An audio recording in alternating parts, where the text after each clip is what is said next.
डूब मरो दिल्ली वालों, डूब मरो। जब 400 रुपया गैस का सिलेंडर था तब एक मंत्री वीरांगना हो जाती थी और गैस के सिलेंडर पर चढ़ बैठती थी। लोग पूछते हैं वो मंत्री जी कहाँ है? कि प्रधानमंत्री जी की उम्र के साथ ये रुपया कंपटीशन कर रहा है। अरे वो तो प्रधानमंत्री जी अच्छे थे कि उन्होंने अपनी उम्र से आगे कभी नहीं जाने दिया। मोदी जी की 2 बर्थ डेट है और दोनों बर्थ डेट की उम्र से आगे आज रुपये की कीमत चली गई है। वो कहते थे रुपया गिरता है तो समझ लो दिल्ली की सरकार की इज्जत गिर रही है। मैं आज कहता हूं कि आपने तो रिकॉर्ड ब्रेक कर दिया। धन्यवाद। आओ तो सही। मैं महंगाई पे चंद लाइनों के साथ मेरी बात शुरू करना चाहता हूं। महंगाई पे, हाय रे भाजपाई महंगाई तूने कैसी आफत ढाई, हाय रे भाजपाई महंगाई तूने कैसी आफत ढाई, देशवासियों के जीवन को बना दिया दुखदाई। कि प्रधानमंत्री जी गुजरात के मुख्यमंत्री थे और जब मनमोहन सिंह जी ने कहा कि आप स्टेट वाले थोड़ा वेट कम कीजिए, तो मोदी जी ने क्या कहा था? भाइयों बहनों, ये दिल्ली वाले पाप करते हैं और राज्यों को कहते हैं कि तुम धो डालो। हम कहां से धोएंगे? कम करना है तो तुम्हारा एक्सरसाइज करो।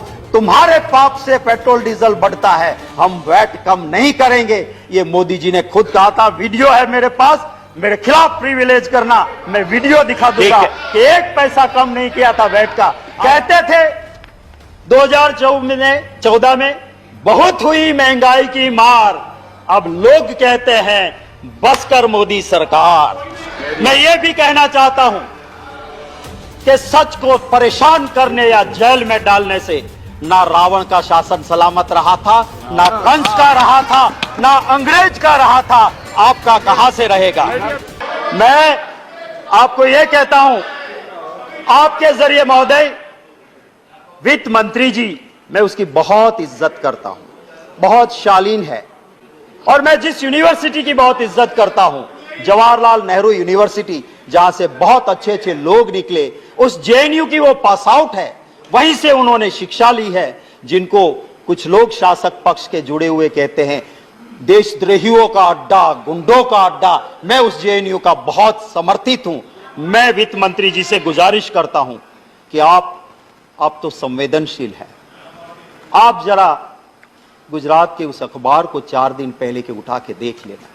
एक एजुकेटेड बंदा सुसाइड करता है और एक सुसाइड नोट में लिखता है कि मैं मर रहा हूं, मैं पढ़ा लिखा, मुझे रोजगार नहीं मिला, मजदूरी करता हूं, पर महंगाई इतनी है कि मैं मेरे घर परिवार का पोषण नहीं कर सकता हूं, मैं आत्महत्या कर रहा हूं। रोज की कहानी। मैं दूसरी बात आपसे करता हूं, उस बोटाद डिस्ट्रिक्ट के रोजीद विलेज में महोदय एक कांड होता है। महात्मा गांधी जी की भूमि, जहां नशा बंदी है, शराब बंदी है, वहां शराब बिक नहीं सकती है, वहां पे जहरीली शराब आती है। 75 लोग जान गंवा देते हैं। मैं विषय इसी के जुड़ा है, मैं कहता हूं। और उसी वक्त पे कुछ बच गए, उनकी आंखें गई, किडनी गई। वो कहता है इंटरव्यू में कि मैं मजदूर हूं, मैं शराब नहीं पीता था। महंगाई इतनी है कि मैं डबल शिफ्ट में काम करके डबल मजदूरी करता था, इतनी तनतोड़ मेहनत करता था कि रात को सोने के लिए मैं थोड़ी सी शराब ला के पीता था और जिसमें जहरीली शराब आई। मैं आपके जरिए वित्त मंत्री जी से गुजारिश करूंगा कि प्रधानमंत्री जी तो अबे गए, वो वहां रोजीद नहीं गए थे, उन गरीब के आंसू पहुंचने नहीं गए। वित्त मंत्री जी आप पधारो, मैं आपके साथ चलूंगा, हम दोनों जाएं और उसके घर के लोगों के आंसू देख के फिर आप स्वीकार करना कि महंगाई है कि नहीं, और हम दोनों जाए और वो परिवार कहे कि महंगाई नहीं है। मैं आपसे और इस हाउस से भी माफी मांगूंगा कि मैंने जो भाषण दिया था वो मैं विड्रॉ करता हूं और माफी मांगता हूं। हकीकत तो ये है कि लोग बहुत परेशान हैं। हमारी बात, ऑपोजिशन की बात, लोकतंत्र में सरकार को सुनना चाहिए और लोकतंत्र में ऑपोजिशन की बात मानना भी चाहिए, पर आज का दौर ऐसा नहीं है। महंगाई से परेशान लोग, महंगाई के परेशान लोग उम्मीद करके बैठे थे कि पार्लियामेंट शुरू हो रही है, हमें कुछ रिलीफ मिलेगी, हमें कुछ राहत मिलेगी। राहत नहीं दी, आपने जीएसटी का और मार मार दिया। रिलीफ देने की बजाय जीएसटी और बढ़ा दिया। और किन चीजों पे बढ़ाया आपने? जो सामान्य नागरिक खाता है, आम नागरिक, curd, lassi, buttermilk, paneer, rice, wheat, muri, jaggery, natural Honey.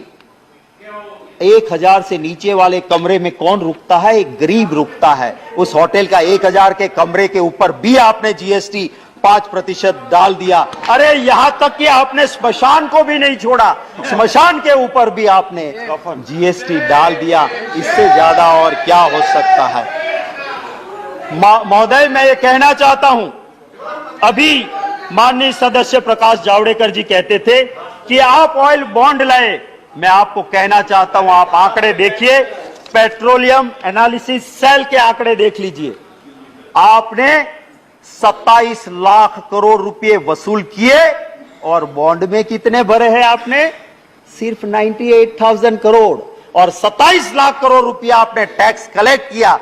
किस नाम से आप बॉन्ड की दुहाई दे रहे हो?